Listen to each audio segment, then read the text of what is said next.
There you go. Good morning, everyone. It's 7:29 right now. Welcome back to the program. Lou and Jackie here, along with our good friend Kim Baer. Good and morning. Today we're going to talk about something that people probably have heard of 100 times, Yes. but maybe they don't quite understand the concept Yes. behind this. So I thought we'd talk about small claims because that's the court. If you have a dispute with someone and you want to represent yourself, it's the perfect place to go. Okay. And so we get a lot of calls from people, sometimes with small disputes, and they want to hire a lawyer, and we're always more than happy to take the case, but we feel like we kind of have a duty to explain to them, look, you can go represent yourself and file something in small Now, claims. what is considered small? Okay, so small, so a money judgment. So if you owe me money, if it's $5,000 or less, I can take you to small claims. Now, let's say that you owe me $6,000. I have the option of still suing you in small claims, but I can only recover $5,000. Okay. So a lot of times if people call and they're arguing over, less than $10,000, a lot of times we'll tell them, look, we can file something in regular district court, but it's going to take, 18 months, and you're going to probably spend a lot more than what you're going to recover. So it might be worth just saying, okay, I'm going to go represent myself, and I'm going to sue for the 10, but I can only get 5. So now, when people are always watching, even our program KCWY, a lot of judge shows or court shows in the afternoon. Would you compare that to small claims court? I know it's not exactly the same and it's television, but would you, if people are like, I've never been in there, don't know what it's like? Yes, it's very similar. So it's relaxed procedures. So you don't need to know the rules of evidence. Right. You don't. You just basically have to come prepared, ready to tell your story. The big thing is you have to remember it's a lot of he said, she said. So if you've watched those things on TV, that's all they are. Yeah. And so what you really want to do is if you have an email, you have a receipt, you have a contract, maybe you have a text message, anything you have that helps prove your case, make sure that, so let's say you have an email, print out 3 or 4 copies, bring it so that you can give a copy to the judge. If you got a text message, take a screenshot. Make sure you bring 3 or 4 copies so you can give a copy to the judge. Okay. If there's a witness, let's say that you and I had a dispute and I loaned you $5,000 and you told me you'd pay me back, in 60 days. And then you start saying to me, oh, Kim, it was a gift. But, yeah, that seems to be a popular thing. Yeah, it was a gift. You really liked me, and I'm going to keep it. But if Jackie was there and heard me say, hey, here's the money, and you're going to pay me back, and heard you say that, and heard you agree, then I should bring Jackie down to the courthouse with me because she can testify. Okay. Because a lot of times the judge is trying to figure out who's telling the truth. And so if we have an independent piece of paper or a witness, that's very helpful. So it's super easy. That's the reason why I wanted to talk about it, because people say, well, I'm not a lawyer. So you can get online. It's called iowacourts.com. And if you forget, just type in small claims Iowa and it'll take you right there. So they have these nifty forms. Super easy to fill out. And you're just going to put your name, the other person's name, and how much you're suing for and what it's about.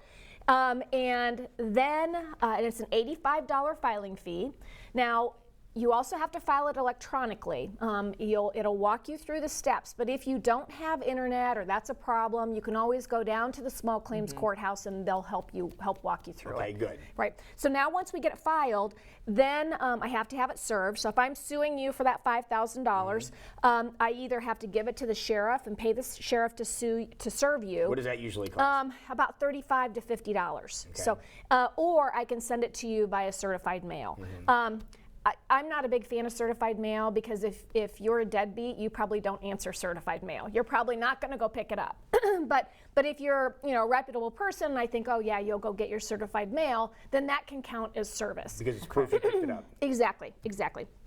So then once I get you served, the court's going to set a date, and usually it's about 30, 45 days out from the time that I filed a lawsuit against you. So this moves along rather quick. It moves so quick, yeah. So, which is great because people, these things fester and they just need to get it over and they want an answer from the judge. And typically the judge, when you're down there, the judge will rule right from the bench, They'll just do it there. They'll listen to the evidence. It's not a half-hour segment, but they're pretty quick. Yeah, they move They around. won't say we'll be back after this. They won't say that, right? Right, okay.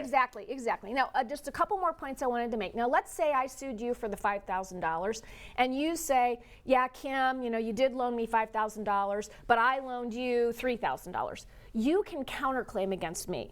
And so if you get sued and you get served, you want to get on that same website. There's an answer, and you can decide whether or not you have a counterclaim. So And it's all in the same. It's all in. It's Okay. super user friendly. So it's right. really easy. It moves along pretty quickly. Does that happen rather fairly frequently if somebody gets sued for a monetary amount that somebody countersues? Yeah, well, in fact, our office just handled one where we were down.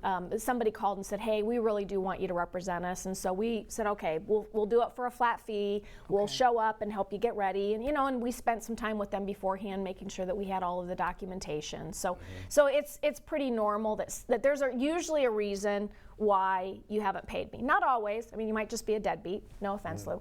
But the other thing, so take your evidence. You want to make sure you do that. Come prepared. Now, if you get one of these, if I'm suing you, do not ignore it. Because a lot of times people are like, small claims. Right. Because it'll be a judgment. If you don't show up, it's going to be a judgment against you. A judgment will still be made. Yeah, judgment will still be made. So you're responsible. So you're responsible, and in today's world, that's going to affect your credit score. It's going to affect your ability sometimes to rent a place. I mean, so don't blow it off. It's a real court deal.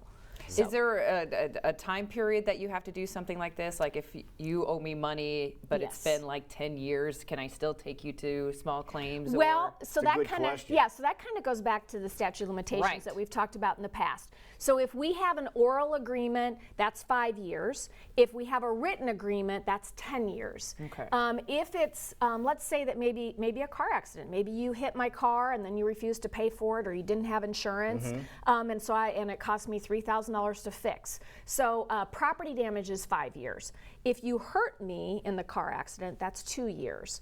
So what I tell people, don't wait. Just assume it's 2 years and get going on it. Are there any cases that people are like, oh, I can handle it. I got this. I have all the evidence I need. And you're like, no, you might want to talk to a lawyer first. Well, so that's one thing. I mean, maybe you don't want to hire a lawyer to go with you to small claims, but maybe it's worth hiring a lawyer and paying them for an hour of their time just to go through, hey, here's what the issue is. What do I need to know? What should I gather? So that might be worth it. But really, small claims is geared towards representing yourself. So if you want some legal help and you have some questions, sure, hire a lawyer for an hour. Or sometimes people just say, no, I really want you to come with me, and you can hire a lawyer to do that. But small claims is aimed at, they expect people to show up with no lawyer. Okay, so really if you look at the numbers here and look at the fees you need for the form and to file them, and maybe you have a sheriff's officer, give the document and say it's $30 or so, we're talking just a little more than $100. Yeah, and you can take care of the whole thing. Exactly. Between $100 and $150. Okay. Are there court costs on top of that?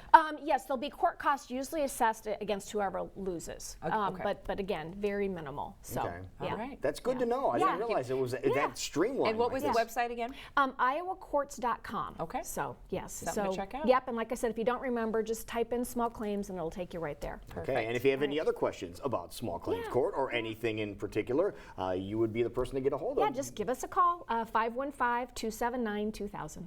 All right. Stop by if you're in from out of town visiting the tournament this weekend. You have a chance to stop on over. It's walking distance from where the basketball tournaments are going on, right across from Community Choice Credit Union Vets Auditorium, across the street. Yeah, right across the street. Right to the main door. There it is. Thank you so much for being here. Thanks, Thank guys. you. It is 7:38 right now, and we will be right back. This is CW Iowa Live.